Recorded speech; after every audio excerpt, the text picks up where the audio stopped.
आजची ही सकाळ महाराष्ट्राच्या इतिहासात कधीही न विसरता येणारी आणि मनाला चटका लावून जाणारी ठरली। बारामतीचं ते आभाळ रोजच्या सारखं होतं, पण अचानक आलेल्या एका बातमीनं संपूर्ण राज्याचा काळजाचा ठोका चुकला। कोणालाही कल्पना नव्हती की ज्या नेत्यानं महाराष्ट्राच्या राजकारणातील अनेक वादळं अंगावर झेलली, तो नेता आज नियतीच्या एका वादळात कायमचा शांत होईल। बारामतीच्या मातीतला ढाण्यावाग दादा म्हणून ओळखले जाणारे अजित पवार आता आपल्यात नाहीयेत ही बातमी वाऱ्यासारखी पसरली आणि पाहता पाहता आनंदाचं वातावरण असलेल्या बारामतीवर दुःखाचा डोंगर कोसळला। सकाळचे साधारण 9:15 वाजले असतील। मुंबईहून निघालेलं ते खासगी विमान बारामतीच्या धावपट्टीच्या अगदी जवळ होतं। खाली कार्यकर्ते दादांच्या स्वागतासाठी सज्ज होते, हातात तुरे घेऊन त्यांची वाट पाहत होते, पण नियतीच्या मनात काहीतरी वेगळंच होतं।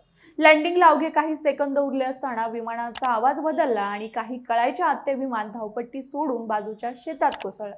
एका मोठ्या स्फोटासह आगीचा ज्वाळा आकाशात झोजावल्या आणि त्या धुराच्या लोटात महाराष्ट्राच्या राजकारणातलं एक वादळ शांत झालं।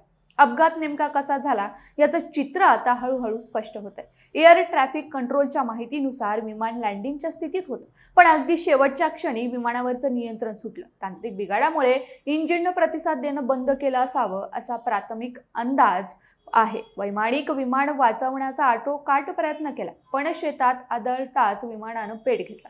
विमानाचं इंजिन पूर्णपणे भरलेलं असल्यानं आगीनं रौद्ररूप धारण केलं आणि कोणालाही बाहेर पडण्याची संधी मिळालीच नाही। मिळालेल्या माहितीनुसार या भीषण अपघातात अजित पवारांसह एकूण 6 जणांचा जागीच मृत्यू झाला। यामध्ये त्यांचे विश्वासू अंगरक्षक, स्वीय सहाय्यक आणि 2 वैमानिकांचा समावेश आहे, ज्यात अजित पवारांनी अख्ख्या महाराष्ट्राचा कारभार आपल्या धाकावर चालवला। त्यांच्यासोबत असलेल्या टीमचा असा अंत होणं हे केवळ त्यांच्या कुटुंबासाठीच नाही, तर संपूर्ण प्रशासनासाठी एक मोठा धक्का आहे। एका क्षणात सगळं काही संपलं आणि मागे उरला फक्त धुराचा लोट आणि जळालेले अवशेष। बारामतीची निवडणूक आणि अजित पवार यांचं एक वेगळं नातं होतं। आज बारामती तालुक्यात त्यांच्या एकूण 4 मोठ्या सभा होणार होत्या। जिल्हा परिषद निवडणुकीच्या रणधुमाळीत आपल्या कार्यकर्त्यांना बळ देण्यासाठी ते आज बारामतीत येणार होते। कार्यकर्ते सकाळपासूनच सभास्थळी गर्दी करून होते। कोणाला वाटलं होतं की ज्या नेत्याच्या भाषणाची वाट अख्खा महाराष्ट्र पाहतो, त्याचा शेवटचं भाषण आता कधी ऐकायला मिळणार नाही। सभेची तयारी सुरू असतानाच अपघाताची बातमी आली आणि काही वेळातच सभेचं रूपांतर शोक सभेत झालं।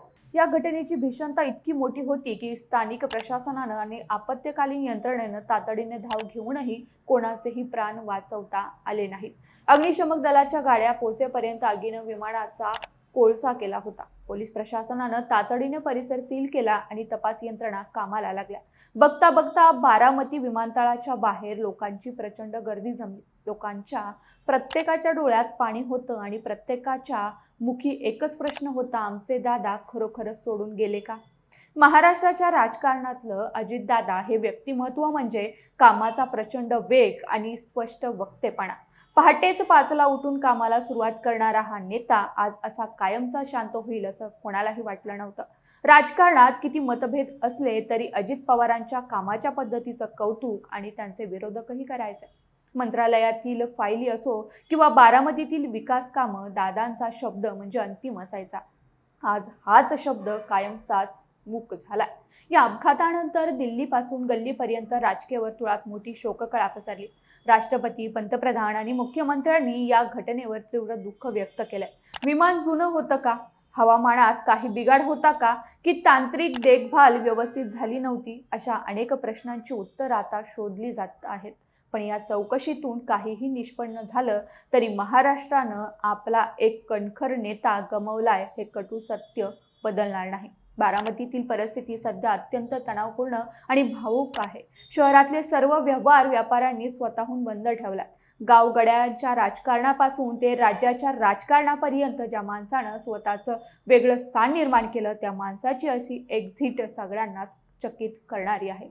दादांच्या जाण्यानं राष्ट्रवादी काँग्रेस पक्षच नाही, तर संपूर्ण महायुती आणि महाराष्ट्राच्या मंत्रिमंडळात मोठी पोकळी निर्माण झाली। ही पोकळी भरून काढणं येणाऱ्या काळात कोणालाही शक्य होणार नाही। अपघाताच्या ठिकाणचे दृश्य पाहून अनेकांना अश्रू अनावर झाले। विमानाचे सुटे भाग विखुरलेले होते आणि आगीनं सगळं भस्मसात केलं होतं. स्थानिक शेतकऱ्यांनी सुरुवातीला मदत करण्याचा प्रयत्न केला, पण आगीची तीव्रता इतकी होती की कोणालाही जवळ आत येता आलंच नाही. ज्या बारामतीनं अजित पवारांना मोठं केलं, त्याच बारामतीच्या मातीत त्यांनी अखेरचा श्वास घेतला. नियतीचा हा खेळ किती क्रूर असू शकतो याचं हे जिवंत उदाहरण आज उभ्या महाराष्ट्रानं अनुभवलंय. अजित पवारांची कामाची स्थिती आणि वेळेचे नियोजन याबद्दल अनेक किस्से सांगितले जातात. आजच्या सभांचे नियोजनही त्यांनी मिनिटात करून दिलं होतं, पण ज्या वेळेचे ते पक्के होते त्याच काळानं आज त्यांच्यावर घाला घातला. सकाळी 9 वाजताची वेळ त्यांच्यासाठी काळ ठरली.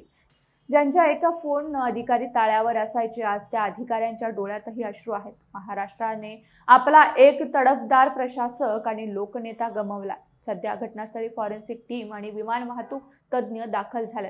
विमानाचा ब्लॅक बॉक्स शोधण्याचं काम युद्ध पातळीवर सुरू आहे, जेणेकरून अपघाताच्या शेवटच्या क्षणी नक्की काय घडलं होतं हे समजू शकेल.